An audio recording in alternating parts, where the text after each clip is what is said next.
হাবিজাবি অনেক চিন্তা মেঘের মাথা ঘুরছে। হঠাৎ মনে হলো, আচ্ছা, আমার নাম তো মাহাদিবা। দিবা নাম তো ডি দিয়ে শুরু। তাহলে কি আমি? কিন্তু এই জীবনে আবির ভাইয়ের সাথে আমার কখনো সুসম্পর্ক ছিল বলে তো আমার মনে হয় না। তাহলে বোধ হয় আমি না, অন্য কেউ। সব কিছু ভালোই থাকে, কিন্তু জান্নাত আপু বা আবির ভাইয়ের জীবনে অন্য কেউ আছে, এটা ভাবলেই যেন মাথা গরম হয়ে যায় মেঘের। তার সাথে ওই ছেলের ঘটনার কাণ্ড তো মাথায় আছে। মেঘ চেয়ারে বসে কফিটা কোনো রকম খেলো। মাথা ব্যথার জন্য কিছু ভালো লাগছে না। বেশি কান্না করেছে, যার ফলে মাথা ব্যথাটা অনেক বেশি হচ্ছে। কফিটা শেষ করে মেঘ টেবিলের ওপর মাথা রেখে চোখ বন্ধ করে বসে আছে। ঘণ্টাখানেক পর আবির এসে ডাকছে, মেঘ। মেঘ দ্রুত গিয়ে দরজা খুলে আবার চেয়ারে বসে পড়ল। মাথা ব্যথার জন্য বসে থাকতে পারছে না। পুনরায় টেবিলে মাথা রেখেছে। আবির রুমে ঢুকেই কপাল কুঁচকে তাকালো। টেবিলের ওপর সব খাবারই পড়ে আছে, শুধু কফিটা খেয়েছে। মেঘের কাছে গিয়ে ঠান্ডা কণ্ঠে শুধালো, মাথা ব্যথা করছে? মেঘ ওভাবে উত্তর দিল, হ্যাঁ। আবির মেঘের দিকে তাকিয়ে ভারী কণ্ঠে শুধালো, খাসনি কেন কিছু? মেঘ মুখ তুলে তাকালো, তারপর মন খারাপ করে উত্তর দিল, খেতে ইচ্ছে করছে না। মেঘ পুনরায় প্রশ্ন করলো, আমরা বাসায় যাব না? আবির গম্ভীর কণ্ঠে বলল, এই যে খাবার দিয়ে গেলাম, কিছুই খাসনি। বাসায় গিয়ে তো খাবিই না, তাই তোকে খাইয়ে তারপর দিয়ে আসবো। আবির পিএসকে ডেকে এক প্যাকেট কাচ্চি এবং ওষুধ আনতে বলছে। আবির ফোন বের করে মামুনিকে কল দিল। হালিমা খান কল রিসিভ করতে আবির সালাম দিল। হালিমা খান সালামের উত্তর দিয়ে স্বাভাবিক কণ্ঠে শুধালো, কিরে, এ সময় কল দিলি যে, কোনো দরকার?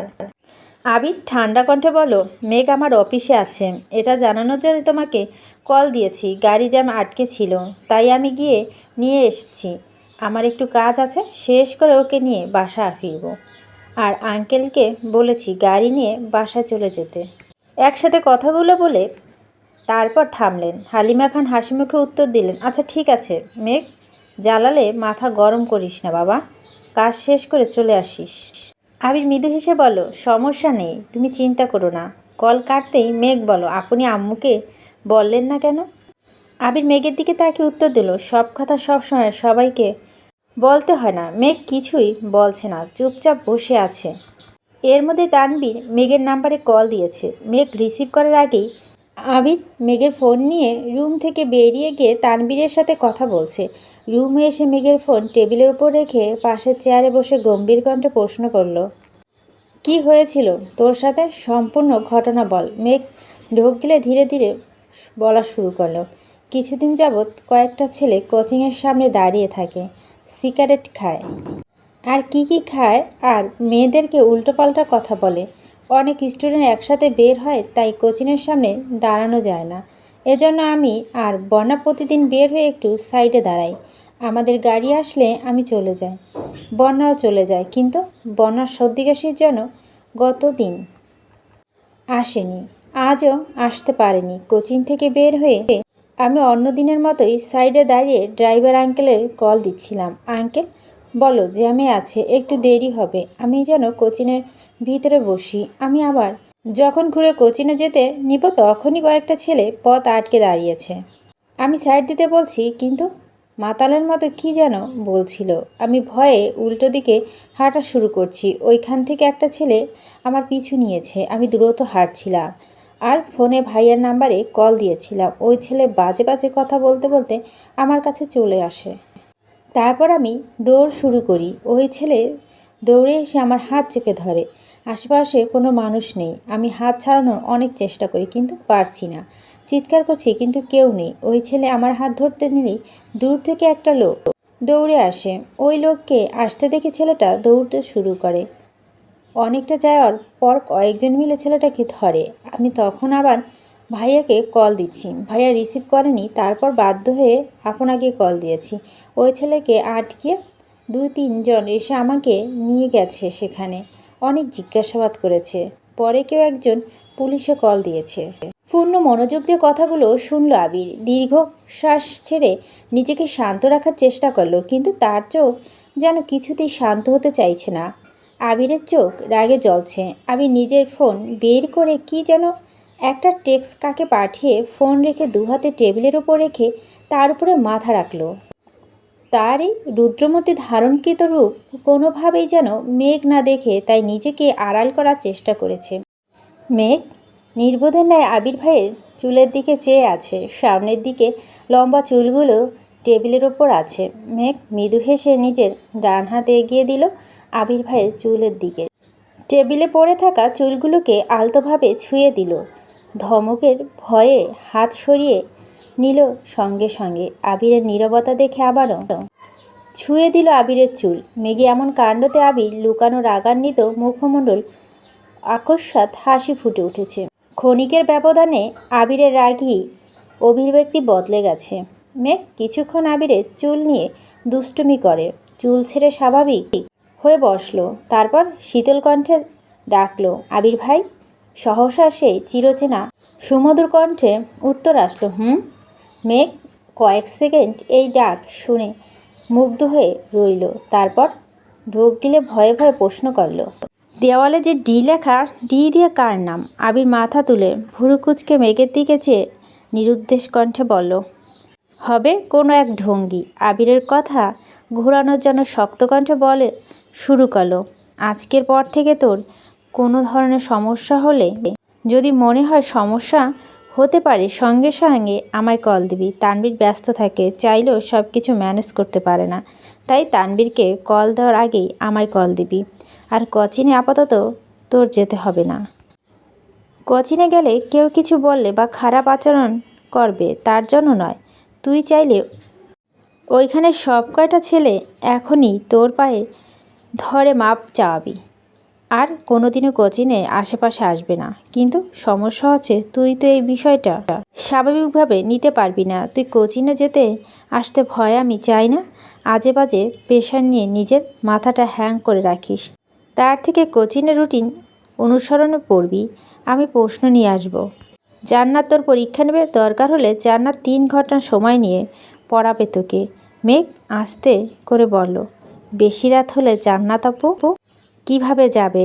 আবির মাথা কুঁচকে তাকালো, গম্ভীর কণ্ঠে উত্তর দিল, জান্নাতের চিন্তা তোর করতে হবে না, আগে নিজের চিন্তা কর। এর মধ্যে পিয়ে খাবার আর ওষুধ নিয়ে এসছে। মেঘকে খেতে দিয়ে আবির অফিসের বাকি কাজগুলো দ্রুত শেষ করেছে।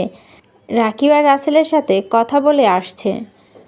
পিয়ে ছেলেটা এক ফাঁকে আবিরের কাছে মাপও চেয়েছে। আবির সারাদিন যাবতেই রাগে ফুঁসছে।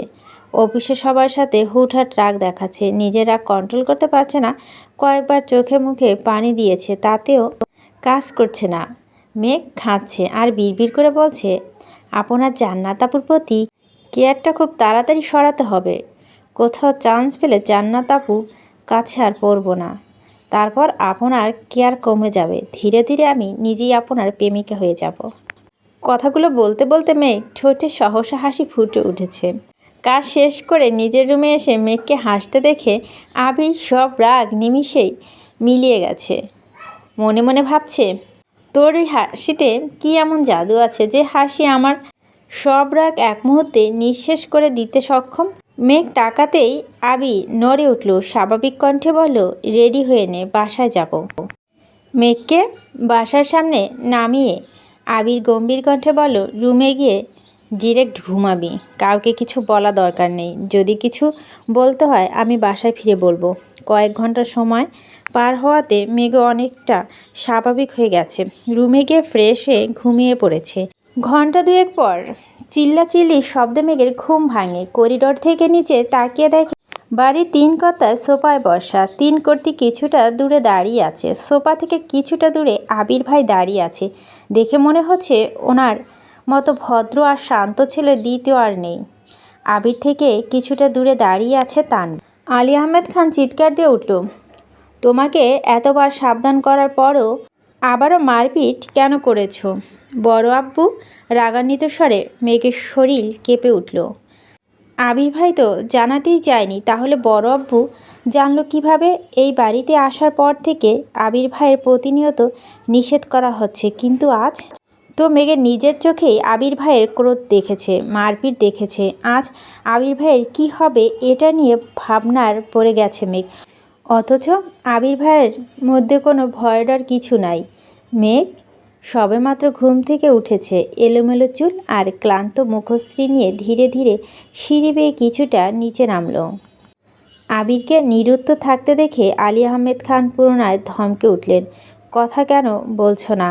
গুন্ডামি করার জন্য তুমি দেশে আসছো? আবির ভনিতা ছাড়াই উত্তর দিল, এই বাড়ির মেয়ের গায়ে কেউ হাত দিবে, আমি তা সহ্য করতে পারবো না। আলী আহমেদ খান পুনরায় বলেন, সহ্য করতে না পারা এক বিষয়, মারপিট করা অন্য বিষয়। মারপিট কেন করলা?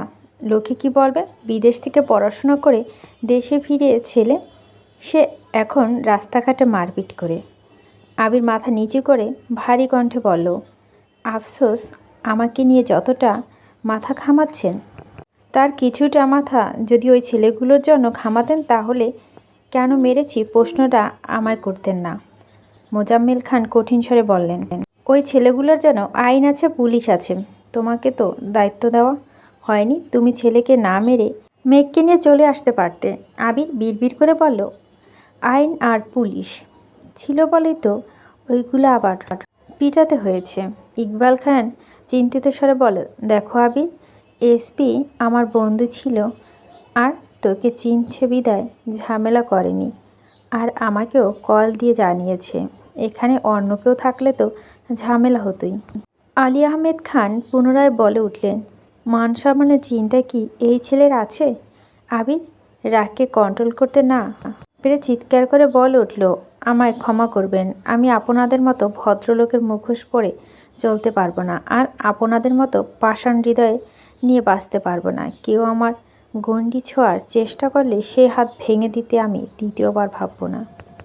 কথাগুলো বলে সিঁড়ি দিয়ে উঠতে গিয়ে মেঘকে দেখে দ্বিতীয়বার থমকে উঠল। তোকে ঘুমাতে বলছি, বের হয়েছিস কোন সাহসে? আবিরের পিছন পিছন মেঘও নিজের রুমে ছুটে গেছে। ড্রয়িং রুমে পিনপতন নীরবতা। তানবীর নিষ্পলক তাকিয়েছিল আবিরের যাওয়ার পথে। তানবীরের চোখের সামনে ভেসে উঠেছে কিছুক্ষণ আগে আবিরের ঘটনা তাণ্ডব। যে কয়েকটা ছেলে কোচিংয়ের সামনে ছিল সব কটাকে ধরে এনে মেরে আধমারা করেছে। আর যেই ছেলেটা মেঘের হাত ধরেছিল ওই ছেলেকে পুলিশ শাঁসিয়ে ছেড়ে দিয়েছিল। ওই ছেলেকে এনে ধারালো, কিন্তু রাকিব রাসেল আর কয়েকজন মিলে জোর করে আটকিয়েছে। আবিরের রাগ কন্ট্রোলের একমাত্র পন্থা হলো মেঘ। মেঘের কথা বলে অনেক কষ্টে আবিরকে শান্ত করে রক্তরঞ্জিত জামা পাল্টে বাড়ি ফিরিয়ে নিয়ে আসছেন তানবীর। আর রাকিব রাসেল সব বাকিরা ওইগুলোকে হাসপাতাল নিয়ে গেছে, যেখানে দুপুরের রাস্তার সামান্য মারের কারণে বাড়ির মানুষের এত প্রশ্নের সম্মুখীন হতে হয়েছে। সেখানে বাড়ির মানুষ যদি দ্বিতীয় দফায় মার সম্পর্কে জানতে পারে তাহলে নিশ্চয় ভাবে দুই একজন হার্ট অ্যাটাক করবে। সকলের নীরবতা দেখে তানবীর নিজের রুমে চলে গেছে। ঘণ্টাখানেক পর মেঘ চুপি চুপি নিজের রুম থেকে বেরিয়ে আবির ভাইয়ের রুমে দিকে যায়। আবিরের রুমে দরজা লাগানো, ভিতর থেকে রাগান্বিত কণ্ঠে হুঙ্কার শোনা যাচ্ছে। ফোনে হয়তো কাউকে ছাড়ছেন। ভয়ে মেঘ দৌড়ে নিজের রুমে চলে গেল। কয়েকদিন কেটে গেছে। আবির ইদানিং বাড়ির সবাইকে এড়িয়ে চলে, একসাথে খায় না, অফিসে গেলেও নিজের মতো কাজ শেষ করে চলে যায়। মেঘ তো ভয়েই সামনেই যায় না। গত 3 মাসে আবির ভাইয়ের এত রাগ সে আগে দেখেনি। আবির ভাই দেখলে আতঙ্ক থাকে, ঠিকই লুকিয়ে লুকিয়ে আবির ভাইয়ের যাওয়া আসা দেখে। মাঝখানে নির্বাচন হয়ে গেছে, তানবীরের এমপি বিপুল ভোটে জয়লাভ করেছেন। সেই সুবাদে আগামীকাল খাওয়া দাওয়ার ব্যবস্থা করেছেন, বাড়ির সবাইকে দাওয়াত দিয়েছেন। কিন্তু বাড়ির মানুষ রাজনীতি পছন্দ করে না বিদায় তানবীর কাউকে বলেনি, শুধু মেঘকে বলেছে যাওয়ার কথা। মিম আর আদি বলতে ওরা বাসার বাকিদের বলবে, আর বাকিদের বললেই শুধু শুধু ঝাড়ি খেতে হবে। এমনিতেই আবিরের কথা ওনারা রেগে আছেন, তাতে অবশ্য আবিরের কিছু যায় আসে না। এই পৃথিবীতে আবিরের কাছে সবচেয়ে মূল্যবান মা আর মেঘ। তাই মেঘের বিপরীতে যা খুশি থাকুক তা কোনো কিছুতেই আবিরের আগ্রহ নেই। ভোরবেলা উঠে তানবীর চলে গেছে, সব কিছু আগে থেকেই প্ল্যানিং করা। মেঘদের বাসা থেকে কিছুটা দূরে একটা মোড় আছে। আবির অফিস থেকে ফিরে ওই মোড়ে দাঁড়াবে, মেঘ বেরিয়ে যাবে। প্ল্যান মোতাবেক সব হলো। আবির সাদা শার্ট আর কালো প্যান্ট ইন করে পরে চোখে সানগ্লাস লাগিয়ে পুরা নায়ক সেজে আসছে। মেঘও পছন্দের একটা কালো রঙের জামা পরেছে। ইদানিং আবির ভাইয়ের পছন্দের কালারগুলো মেঘে একটু বেশি পড়ছে। দুজনকে একসাথে দেখলে যে কেউ ভাববে তারা কাপল। এমপির বাড়িতে এসে এমপির সাথে দেখা করে কথাবার্তা বলছে। তারপর 3 ভাই বোন ছবি তুলছে। সবশেষে খাওয়া দাওয়া করেছে সেই অফিসে পর। আজ আবির ভাই মেঘের সাথে স্বাভাবিক আচরণ করছে। এটা দেখে মেঘের মন উড়ু উড়ু করছে। প্রোগ্রাম শেষে মেঘ আর আবির চলে যাবে। তানবীর মেঘকে একটু দূরে নিয়ে কী যেন বলছিল। আবির কিছুটা এগিয়ে বাইকের কাছে যাচ্ছে, আচমকা এমপির মেয়ে হাজির হলো সামনে। এমপির মেয়ে হাসি মুখে জিজ্ঞেস করলো সালাম দিয়ে, ভাইয়া কেমন আছেন? আবির স্বাভাবিক কণ্ঠে উত্তর দিল সালাম দিয়ে, আলহামদুলিল্লাহ ভালো। তুমি কেমন আছো? মেয়েটা হেসে উত্তর দিল, আলহামদুলিল্লাহ অনেক ভালো। আব্বু এমপি হয়েছেন, তার ক্রেডিট তানবীর ভাই সহ আরও অনেকের। আপনিও শুনেছি অনেক হেল্প করেছেন, তার জন্য ধন্যবাদ। আবির মৃদু হাসলো, আর কিছু বলল না। মেয়েটা আবার প্রশ্ন করলো, ভাইয়া আপনার গার্লফ্রেন্ড কেমন আছে? আবির মৃদু হেসেই উত্তর দিল, আলহামদুলিল্লাহ ভালো। তানবীর মেঘকে বিদায় দিয়ে ভিতরে চলে গেছে। মেঘ আবির ভাইয়ের দিকে তাকিয়ে চোখে পড়ল একটি সুন্দরী মেয়ে আবির ভাইয়ের সাথে কথা বলছে। ভালোভাবে দেখতে মনে পড়ল আবির ভাইয়ের ফোন থেকে ব্লক করা সেই মেয়েটা, মানে এমপির মেয়ে। আবির ভাইয়ের সাথে কথা বলা দেখে মেঘের মেজাজ খারাপ হয়ে যাচ্ছে। এক প্রকার দৌড়ে মেঘ আবির ভাইয়ের পাশে দাঁড়ালো। মেয়েটা মেঘের দিকে তাকিয়ে মুখ গোমরা করে ফেলল। ঠান্ডা কণ্ঠে শুধালো, উনি কি আপনার গার্লফ্রেন্ড? এমপির মেয়ে এমন প্রশ্নে মেঘ ভ্যাকাচাকা খেল। তীব্র উৎসাহ নিয়ে তাকিয়ে আবির ভাইয়ের চোখে মুখে। এ যেন আবির ভাইয়ের মনের কথা জানার বিশাল সুযোগ। এই সুযোগ যে হাতছাড়া করতে চায় না মেঘ। বৃহৎ নয়নে চেয়ে আছে আবির ভাইয়ের, চোখ মুখ নিরীক্ষণ করছে। আবির ভাই চোখে ইশারায় কিছু বলবে, সেটা আজ বুঝে নেবে অষ্টদশী। আবির মেঘের দিকে এক পলক তাকালো, পুনরায় চোখ সরিয়ে গম্ভীর কণ্ঠে বলল, না, ও আমার কাজিন। এই সামান্য কথায় অষ্টদশীর হৃদয় ভেঙে চূর্ণ বিচ্ছিন্ন হয়ে গেছে। মেয়েটার হাসি মুখে মেঘকে এটা সেটা জিজ্ঞেস করছে। মেঘ মনের বিরুদ্ধে উত্তরগুলো দিয়েছে। মেয়েটা বিদায় নিয়ে চলে গেল, কিন্তু মেঘ এক পাও নড়ছে না। ছল ছল নয়নে চেয়ে আছে আবির ভাইয়ের দিকে। মনে মনে ভাবছে, আমি কি শুধু মোহের পিছন ছুটছি? আবির আকাশের পানে চেয়ে মনে মনে বলো, তোর চোখে চোখ রেখে মিথ্যা বলার সাধ্য আমার নেই, কিন্তু তোর ভালোর জন্য এই মিথ্যেটা বলতে হয়েছে। আমি চাই না আমার কারণে তুই তোর জীবনের লক্ষ্য থেকে সরে যাস। তোকে মানসিকভাবে শক্ত হতে হবে। এর থেকে কঠিন পরিস্থিতি মোকাবেলা করতে হবে তোকে। মেঘ সারা রাস্তায় কাঁদতে কাঁদতে এসেছে। প্রতিদিন আবির ভাইয়ের কাঁধে হাত রাখলেও আজ ইচ্ছে করে দূরে সরে বসেছে। বাইকের পিছনে হাত রেখেছে, তবু আবির ভাইয়ের ছোঁয়াও দেখেনি। এই অনুভূতিহীন মানুষটা কোনো দিনই মেঘের অনুভূতি বুঝবে না। যেখানে থেকে মেঘকে নিয়ে গিয়েছিল ঠিক সেখানে মেঘকে নামিয়ে দিয়েছে আবির। মেঘ হেলমেট রেখে একবারের জন্য তাকায়নি আবিরের দিকে। যথারীতি বাড়ির উদ্দেশ্যে হাঁটছে। বুকের ভিতর অসহনীয় যন্ত্রণা হচ্ছে তার। এই যন্ত্রণা এক অংশ যদি আবির ভাই বুঝত। মেঘ কাঁদছে আর বাড়ির দিকে হাঁটছে। গত 17 বছর সে এত কান্না করেনি। এই আবির ভাই দেশে ফেরার পর যতবার কান্না করেছে। আবির বাইক থেকে দুর্বোধ্য দৃষ্টিতে তাকিয়ে আছে মেঘের হাঁটার দিকে। কয়েক মুহূর্তে নিশ্চুপ থেকে আকস্মাৎ বলে উঠল, তোকে প্রতিশ্রুতি দিব না মেঘ, বউকে ডিরেক্ট প্রমাণ করে দিব এই আবিরের কথা দিচ্ছে। তোর এই কান্না চিরতরে মুছিয়ে দিব সেই দিন ইনশাল্লাহ। নির্বাচনের ঝামেলার পর থেকেই তানভীর বেশ শান্তিতে আছে। আপাতত কাজের এত চাপ নেই। এমপি বিভিন্ন কাজে ব্যস্ত, প্রয়োজন হলে মিটিং ডাকে, তখন উপস্থিত থাকতে হয় সেখানে। কয়েক মাসের কার্যক্রম তানভীর এমপির কাছে লোকেজন একজন হয়ে উঠেছে। কোনো প্রোগ্রাম কিভাবে করলে ভালো হবে ম্যানেজ করার দায়িত্ব বেশিরভাগটাই তানভীরের থাকে। নিজে না পারলেও আবির তো আছেই এমপির বাড়িতে দৌড়াদৌড়ি আর কাজ করতে করতে ধীরে ধীরে এমপির মেয়ের সাথে তানভীরের সুসম্পর্ক হয়ে গেছে। মেয়েটা তানভীরকে আপন ভাইয়ের মতো দেখে। তানভীরকে একটা কাজের দায়িত্ব দিয়ে এমপির মেয়ে এক জায়গায় চলে গেছে। তানভীর আরও কয়েকজন মিলে কাজ করছিল। হঠাৎ এমপির মেয়ে আগমন হয়। মেয়েটা হাসি মুখে বলে, তানভীর ভাইয়া একটু বসি এখানে। একে এমপির মেয়ে, তার উপরে নিজের বাড়ি। তানভীর তো না করার ক্ষমতা নেই, তাই ধীর কণ্ঠে বলো, বসো। মেয়েটা বসে আস্তে করে বলো, আপনাকে একটা কথা জিজ্ঞেস করতে এসেছি। জিজ্ঞেস করব কি কথা? মেয়েটা আশেপাশে তাকিয়ে দেখলো, তারপর ধীর কণ্ঠে বলল, ওই দিন প্রোগ্রামে আবির ভাইয়ের সাথে একটা মেয়ে আসছিল, ওই মেয়েটা কে? তানভীর কপাল কুঁচকে শুধালো, কেন? মেয়েটা মৃদু হেসে উত্তর দিল, মেয়েটা মাশাল্লাহ অনেক কিউট। আমি ভাইটাকে জিজ্ঞেস করেছিলাম মেয়েটাকে, ভাইয়া বলছে কাজিন। আপনি আর ভাইয়া তো কাজিন, তাহলে মেয়েটা কি আপনার বোন?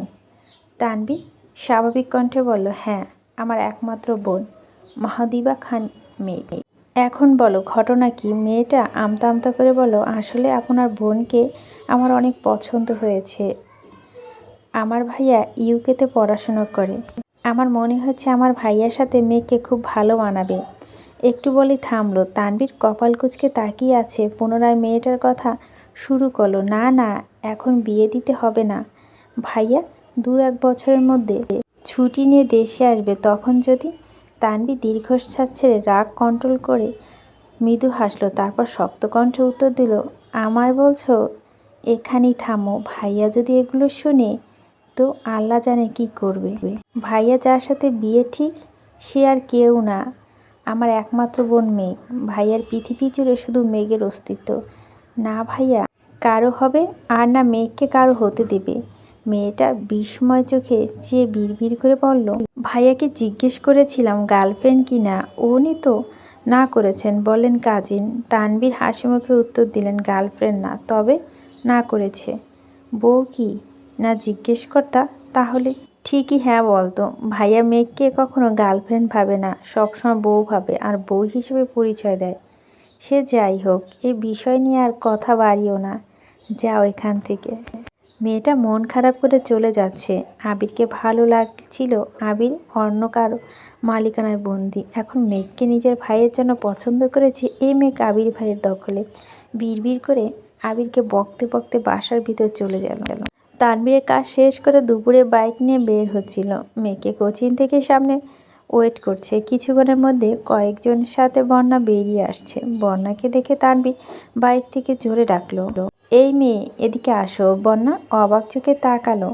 মেঘ তো কোচিংয়ে আসে না। ওই দিন ঝামেলার পর মেয়েকে কল দিয়ে বন্যাকে সব বলেছে। তাহলে তানভীর ভাইয়া কোচিংয়ের সামনে কেন আসছেন?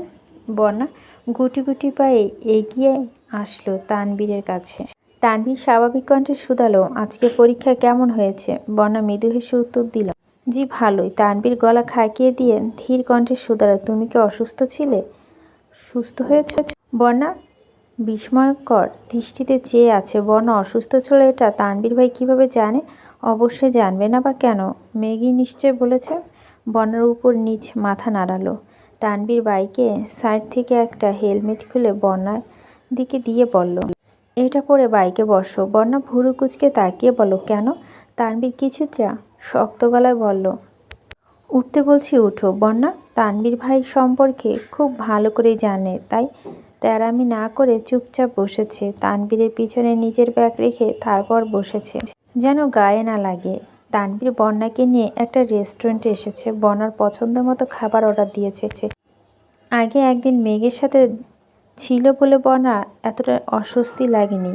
তবে আজ একা তানবীরের সাথে খেতে বসে নিজের হাত পা স্থির রাখতে পারছে না। বন্যা অস্বাভাবিকতা দেখে তানবীর স্বাভাবিক কণ্ঠে বলল, এত ভয় পাচ্ছ কেন? আমি তো অপরিচিত কেউ না। আর আশেপাশে মানুষ যদি তোমার এই কাঁপাকাঁপি দেখে তাহলে নিশ্চয় ভাবে আমি তোমাকে কিডন্যাপ করে নিয়ে আসছি। প্লিজ তুমি স্বাভাবিক হও। বন্যা কিছুটা স্বাভাবিক হয়ে কোমল কণ্ঠে শুধালো, আমার আবার ট্রিট দেওয়া কারণ কি?